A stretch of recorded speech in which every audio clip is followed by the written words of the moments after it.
Hello, students. Good morning, good afternoon, good evening. This is your social science teacher, and today we are going to start the next chapter from the book History. Chapter name Nationalism in India. History 10th class. Okay, this chapter name is Nationalism in India, and before this chapter, we had studied nationalism in Europe. Okay, and on that video I had told you about the idea of nationalism, that what is the idea of nationalism and where the nationalism, this idea, originated, how this is spread, and now we are studying that idea of nationalism in the perspective of India. India में हम इसको पढ़ेंगे कि India में कैसे हुआ। Starting आपको पता है, ये नेशनलिज्म इन इंडिया जो है, ये आइडिया जो है, ये मतलब फ्रांस में जो फ्रेंच रेवोल्यूशन हुई थी वहाँ से ये सब कुछ स्टार्ट हुआ, पूरे यूरोप में फैल गया, और अब हम पढ़ रहे हैं कि इंडिया में ये किस तरह से यहाँ पर ये चीज़ें हुई।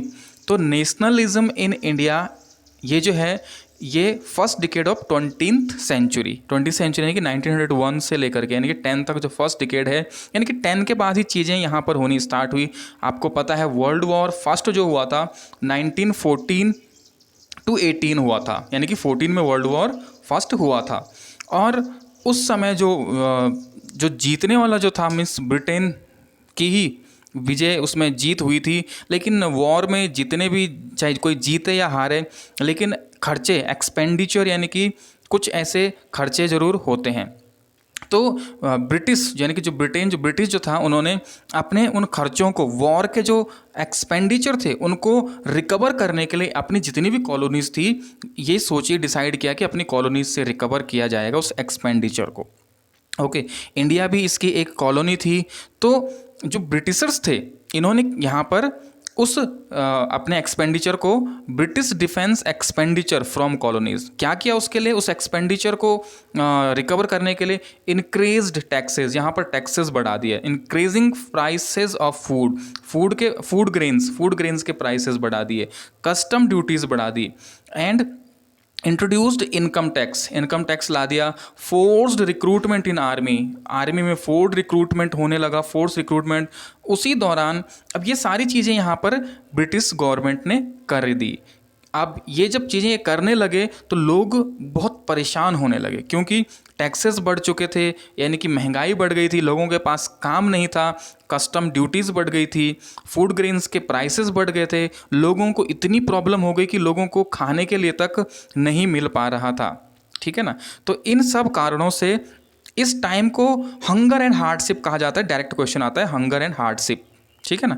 तो ये आपने ध्यान देना क्या क्या चीज़ें यहाँ पर हुई थी। उसी के साथ साथ फोर्स रिक्रूटमेंट, आर्मी में मतलब लोगों के पास खाना नहीं है, काम नहीं है, परेशान है, और उनको ज़बरदस्ती आर्मी में रिक्रूटमेंट किया जा रहा है। उसी दौरान क्या हुआ, क्रॉप फेलियर भी हो गया, यानी कि क्रॉप फेलियर हो गया, और फूड प्राइसेस वैसे ही बढ़े हुए हैं, और उल्टा क्रॉप फेलियर भी हो गया। इस कारण से death due to famine and epidemic, और एपिडेमिक भी हो गया, महामारी फैल गई। फेमाइन होता है अकाल पड़ गया, लोगों को खाने को नहीं है, महामारी फैल चुकी है। तो इसलिए इस टाइम को हंगर एंड हार्डशिप भी कहा जाता है। तो ये क्या था, ये पूरा बैकग्राउंड बन रहा था ये सब कुछ, यानी कि ब्रिटिशर्स के खिलाफ, यानी कि सिचुएशन बन गई थी। लोगों का गुस्सा, जो एंगर था, वो बहुत बढ़ गया, वाइड स्प्रेड गुस्सा हो गए लोगों को एंगर बहुत बढ़ गया। तो अब ये सब एक सिचुएशन बन गई थी। अब लोग बहुत परेशान थे। Even after war taxes did not reduce, लोगों को लगा कि चलो वॉर तक तो जो था वो ठीक है, लेकिन शायद उसके बाद टैक्सेस रिड्यूस होंगे, लेकिन ऐसा नहीं हुआ। और ये सारी सिचुएशन बन चुकी थी।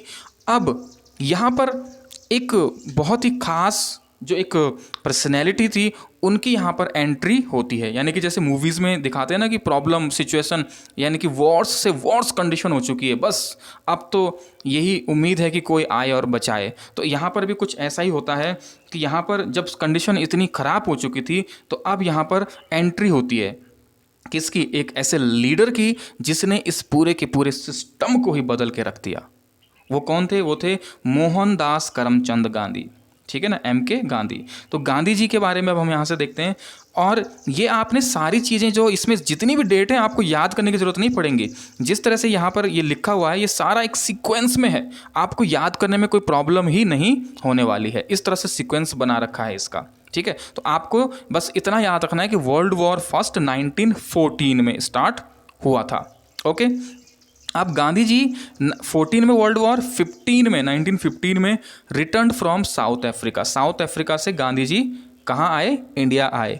आपको 9th में भी आपने पढ़ा है कि जो साउथ अफ्रीका में जो स्ट्रगल किया गया था फ्रीडम के लिए, नेल्सन मंडेला को 28 ईयर्स तक प्रिजन में रखा गया था। यानी कि ये सारा चीज़ें जहाँ पर आपने अपार्थाइड सिस्टम था उसको पढ़ा था।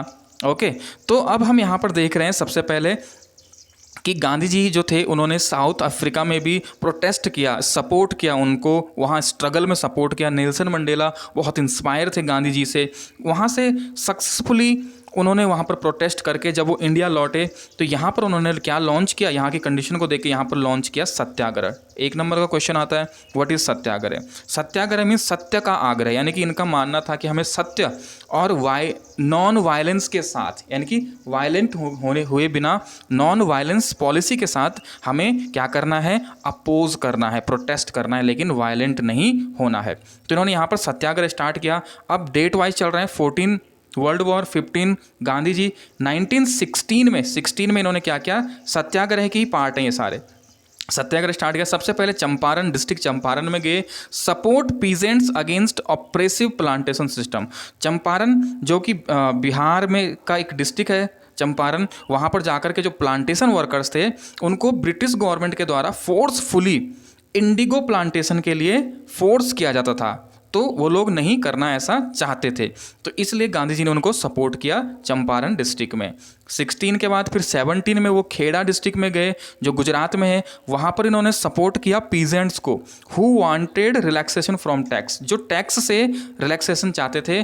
क्रॉप फेलियर उनकी हो चुकी थी, एपिडेमिक चल रहा था, तो 17 में वो अब टैक्स से आज मुक्ति चाहते थे, तो गांधी जी ने उनको भी सपोर्ट किया। 17 के बाद फिर 18 में ये कहाँ गए? अहमदाबाद, जहाँ पर इन्होंने सपोर्ट किया कॉटन मिल वर्कर्स को सपोर्ट किया फॉर इंक्रीजिंग देयर वेजेस, मतलब उनके वेजेस को बढ़ाने के लिए सपोर्ट किया। किसके खिलाफ? गवर्नमेंट, यानी कि ब्रिटिश गवर्नमेंट के खिलाफ।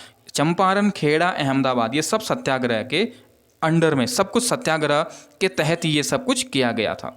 अब इन सब मूवमेंट्स के कारण ब्रिटिश गवर्नमेंट बहुत ज़्यादा गुस्सा हो गई और उन्होंने क्या किया? इन सब का जवाब देने के लिए 1919 में, 18 के बाद 1919 में वो लेकर के आए द रोलेट एक्ट। उन्होंने एक एक्ट पास किया जिसका नाम था द रोलेट एक्ट। अब सबसे पहले वही है कि आपके पास डायरेक्ट क्वेश्चन आता है, what is Rowlatt act? 1 number में भी आ सकता है, लॉन्ग में भी आ सकता है। तो क्या है इसको देख लेते हैं। इस एक्ट के तहत the political prisoner could be detained in prison for 2 years without any trial. किसी भी पॉलिटिकल लीडर को बंद किया जा सकता, प्रिजन में बंद किया जा सकता था 2 साल तक, बिना किसी कारण के, बिना किसी क्राइम के, बिना किसी सुनवाई के, ठीक है ना, विदाउट एनी ट्रायल उसको 2 साल तक बंद किया जा सकता। इस एक्ट ने ब्रिटिश गवर्नमेंट को इनॉर्मस पावर दे दी, इनॉर्मस पावर, और इसके तहत वो अपने इस पावर का इस्तेमाल करने लगे। अब रोलेट एक्ट के विरोध में, इसके रिस्पॉन्स में गांधी जी ने क्या किया? गांधी जी स्टार्टेड रोलेट सत्याग्रह। रोलेट एक्ट का अपोज करने, उसके अगेंस्ट गांधी जी ने रोलेट एक्ट का विरोध किया और रोलेट सत्याग्रह स्टार्ट कर दिया। ओके, 6 अप्रैल 1919 को सत्याग्रह डे ऑब्जर्व किया जाता है। 1 मार्क का क्वेश्चन आ सकता है, सत्याग्रह डे जो है, ठीक है ना। तो इस अपोज के दौरान उन्होंने क्या किया? ये जो रोलेट सत्याग्रह था इसके दौरान शॉप्स क्लोज्ड कर दी गई, रैलीज की गई, स्ट्राइक्स यानी कि फास्ट एंड हड़ताल, भूख हड़ताल वगैरह की गई। तो ये सब कुछ करने वो लगे रोलेट एक्ट के विरोध में, रोलेट सत्याग्रह करके। और ब्रिटिश ने इसका जवाब क्या दिया? British brought martial law. अब ब्रिटिश इसके जवाब में मार्शल लॉ ले आई। मार्शल लॉ का मतलब था कि एक इमरजेंसी जैसी स्थिति पैदा होना। जब कभी इमरजेंसी हो जाती है तो गवर्नमेंट क्या करती है? गवर्नमेंट लेकर के आती है, आर्मी लगा देती है। तो ये भी कुछ ऐसे ही था, इसमें आर्मी के अंडर में दे दिया, मीन्स आर्मी को ला दिया गया, यानी कि आर्मी को पावरफुल कर दिया गया। इसके तहत आर्मी जो थी उसको पूरी तरह से पावरफुल कर दिया गया और उसकी जो कमांड थी वो दे दी गई, जो आर्मी का जनरल था, जनरल डायर टुक कमांड, उसको ये कमांड दे दी गई।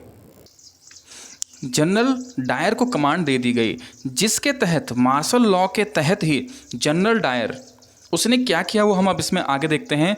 एक 13 अप्रैल 1919, अभी 1919 ही चल रहा है, रोलेट एक्ट कब चला था? 1919 में।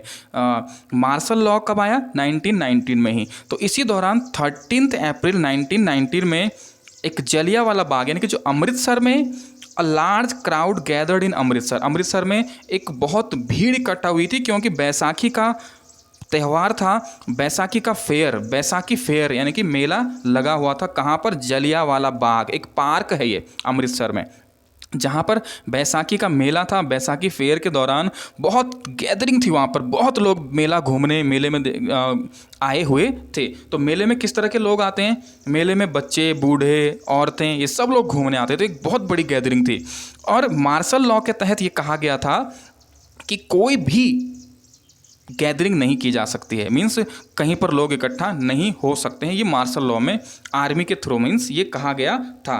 तो वहाँ पर क्या होता है कि एक बाग था जो चारों तरफ से, जिसमें चारों तरफ से दीवारें हैं, थ्री साइड से जो दीवारों से कवर्ड है पूरा, और एक साइड से एंट्री है, गेट, इस तरह का पार्क है। तो वहाँ पर लोग इकट्ठा थे। तो वहाँ पर जनरल डायर आता है, जो गेट था उसको बंद करता है, एग्जिट पॉइंट को बंद करता है, and opened fire on crowd, उस बेकसूर क्राउड पर वो फायर कर देता है। ठीक है ना। तो वहाँ पर माना गया है कि हंड्रेड्स जो लोग थे, सैकड़ों लोग मारे गए, लेकिन कुछ रिसर्च बताते हैं कि हजारों लोग मारे गए।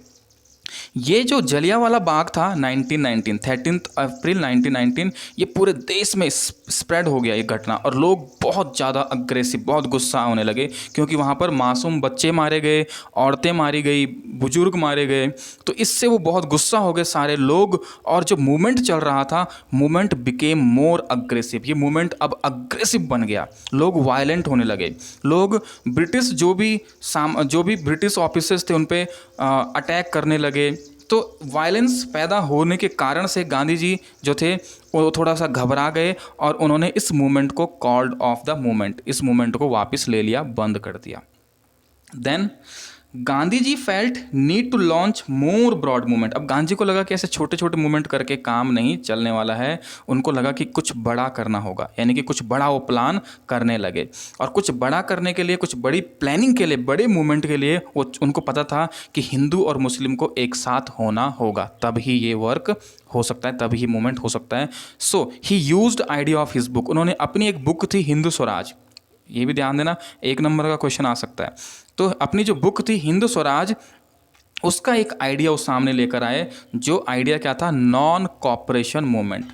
यानी कि इसका क्या मकसद था? इसका मकसद था कि नॉन कॉपरेशन, मतलब उनको पता था कि भले ही ब्रिटिश गवर्नमेंट जो थी वो यहाँ पर राज कर रही थी, मीन्स यहाँ पर वो रूलिंग वो कर रहे थे, लेकिन जितने भी काम थे उनके सब इंडियंस ही करते थे, यहाँ पर जो भी वर्क था सब इंडियंस करते थे, केवल गवर्नमेंट उनकी थी, रूलिंग वो कर रहे थे। तो उनको पता कि अगर इंडियंस ही उनको कॉपरेट नहीं करेंगे तो उनका काम नहीं चल पाएगा, और ज़्यादा से ज़्यादा विदिन 1 ईयर उनको यहाँ से छोड़कर जाना पड़ेगा। तो उन्होंने कहा कि हम ब्रिटिशर्स को कॉपरेट नहीं करेंगे किसी भी काम में, यानी कि ऑफिशियल वर्क हो, क्योंकि जितने भी एम्प्लॉय होते थे, वर्कर होते थे, लेबर होते थे, सब इंडियंस हुआ करते थे, उनको आर्मी में इंडियंस हुआ करते थे।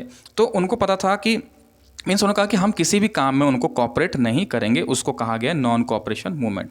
But this he wanted Hindu Muslim unity, लेकिन इसके लिए उन्हें पता था कि हिंदू और मुस्लिम को एक साथ होना होगा, जिसके लिए गांधी जी मेट मोहम्मद अली एंड शौकत अली। वो किससे मिले? 2 लोगों से मिले, मोहम्मद अली एंड शौकत अली से। ठीक है ना। क्यों मिले? क्योंकि हिंदू मुस्लिम को एक करने के लिए। तो उसी दौरान वर्ल्ड वॉर फर्स्ट के दौरान जो ऑटोमन टर्की, जो एक जगह, जो ऑटोमन टर्की का जो किंग था वो उसमें हारा था, वो क्या था, उसमें डिफीट हुआ था वर्ल्ड वॉर फर्स्ट में। और डिफीट होने के कारण उसके खिलाफ ऐसे र्यूमर फैले हुए थे कि उसके खिलाफ ब्रिटिशर्स जो हैं वो कुछ कॉन्स्पिरेसी कर रहे हैं। तो गांधी जी ने इसी रेफरेंस में इनसे मिले कि क्योंकि जो वहाँ का जो ऑटोमन टर्की का जो एम्परर था, खलीफा, वो पूरे मुस्लिम समुदाय का उसको हेड माना जाता था, पूरे मुस्लिम समुदाय का हेड था। तो उन्होंने कहा, तो इस चीज़ का रेफरेंस लेकर के गांधी जी इन दो लोगों से मिले और इन्होंने क्या किया, हिंदू मुस्लिम को एक करने के लिए रिनेम्ड, इन्होंने कहा कि हमें एक साथ मिल के ब्रिटिश का अपोज करना होगा, उन्हें प्रोटेस्ट करना होगा, हिंदू मुस्लिम को एक होना होगा। और यहाँ से नॉन कोऑपरेशन मूवमेंट को रिनेम कर दिया नॉन कोऑपरेशन खिलाफत मूवमेंट, जनवरी 1921 में। ठीक है ना, जनवरी 1921 में जो नॉन कोऑपरेशन मूवमेंट था उसको रिनेम करके नॉन कोऑपरेशन खिलाफत मूवमेंट किया गया। अब नॉन कोऑपरेशन मूवमेंट के दौरान, यानी कि इसी के दौरान, नॉन कोऑपरेशन खिलाफत मूवमेंट, इसी के दौरान इसमें क्या किया गया, जो सिटीज़ थे वहाँ पर students, teachers left government school. Students मतलब कॉपरेट नहीं करने का मतलब स्टूडेंट ने स्कूल जाना बंद कर दिया। क्यों? क्योंकि वो सारे ब्रिटिश गवर्नमेंट के स्कूल्स हुआ करते थे। टीचर्स ने पढ़ाना छोड़ दिया, यही था नॉन कोऑपरेशन, क्योंकि वो उनको क्या है, कॉपरेट नहीं करना चाहते थे। लॉयर्स ने जो थे लीगल प्रैक्टिसेस को गेव अप कर दिया, उन्होंने जो कोर्ट था वहाँ जाना बंद कर दिया। बॉयकॉट फॉरेन गुड्स, जो विदेशी सामान था उसका बॉयकॉट किया जाने लगा। क्लोथ्स बर्न, जो विदेशी कपड़े थे उनको जलाया जाने लगा। लेकिन धीरे धीरे क्या हुआ, ये मूवमेंट भी, ये चीज़ें भी ज़्यादा लंबे टाइम तक नहीं चल सकी। सून मूवमेंट स्टार्टेड लूजिंग, ये जो मूवमेंट थी नॉन कोऑपरेशन मूवमेंट, ये क्या हुआ, ये थोड़ा सा लूज पड़ने लगा। कारण क्या था, क्योंकि स्टूडेंट अगर स्कूल नहीं जाते तो क्योंकि सारे जो स्कूल थे वो ब्रिटिश को ही अलाउ थे स्कूल बनाने, तो सारे स्कूल ही ब्रिटिशर्स के थे। तो अगर उन स्कूलों में ना जाते तो उनके पास कोई ऑप्शन नहीं था कि किस स्कूल जाते, क्योंकि इंडियंस स्कूल नहीं थे। तो मजबूरी में बाद में स्टूडेंट्स को स्कूल जाना पड़ा। टीचर्स के सामने भी वही कंडीशन थी, उनको दोबारा ज्वाइन करने पड़ा। लॉयर्स के सामने भी कंडीशन थी कि कोई हिंदू कोर्ट, इंडियन कोर्ट नहीं हुआ करते थे, तो उनको फिर से कोर्ट जाना पड़ा। ठीक है ना। और जो क्लोथ्स थे वो क्या था कि यहाँ पर जो इंडियन क्लोथ्स थे वो खादी, बहुत हैंडमेड था, बहुत महंगा कॉस्टली हुआ करता था, तो उसको सभी लोग परचेज नहीं कर सकते थे। लास्ट में उनको जो फॉरेन क्लोथ्स को मजबूरी में उसको अडॉप्ट करना ही पड़ा। तो इस कारण नॉन कॉपरेशन मूवमेंट जो था ये थोड़ा लूज पड़ने लगा। नॉन कॉपरेशन मूवमेंट जो था इस meant different for different section, इसकी जो मीनिंग थी, गांधी जी ने कहा कि नॉन कॉपरेशन मूवमेंट करना है, तो इसका मतलब था कि नॉन वायलेंस होकर के, सत्याग्रह के साथ, सत्य के साथ, वायलेंट हुए बिना, पीसफुली हमें उनको केवल काम में कॉपरेट नहीं करना है। लेकिन इसका जो मीनिंग था वो सबके लिए अलग अलग था, हर किसी को, क्योंकि सबका मीन्स सबके जो एस्पिरेशंस थी वो एक नहीं थी, तो इसका मीनिंग सबके लिए अलग अलग था। जैसे टाउन्स में अलग था, कंट्री साइड, रूरल साइड में क्या था कि वहाँ पर एक सिस्टम चला करता था, बेगार सिस्टम। अब बेगार सिस्टम का मतलब था कि कोई भी लैंडलॉर्ड किसी भी जो लैंडलेस लेबरर है उसको अपने खेतों में काम करवाता था बिना कुछ वेजेस, बिना कुछ दिए हुए, तो वो बेगार सिस्टम था। तो इसके संबंध में जो पंडित नेहरू जी थे वो बाबा रामचंद्र जी से मिले एंड फॉर्म्ड औध किसान सभा। एक नंबर का फिर से वही इंपॉर्टेंट क्वेश्चन है, क्या इन्होंने क्या फॉर्म किया, Oudh Kisan Sabha, and demanded abolition of begar system, begar system का एबोलिशन, इसको खत्म करने की डिमांड की। लेकिन जो लोकल लीडर्स थे उसी दौरान क्या होता था कि जो गांधी जी ने तो कहा कि हमें पीसफुली इस चीज़ को करना है और उनको नॉन कॉपरेट करना है, उनसे लड़ाई झगड़ा नहीं करना है, लेकिन जो लोकल लीडर्स हुआ करते थे वो मिस इंटरप्रेट करते थे नॉन कॉपरेशन मूवमेंट को।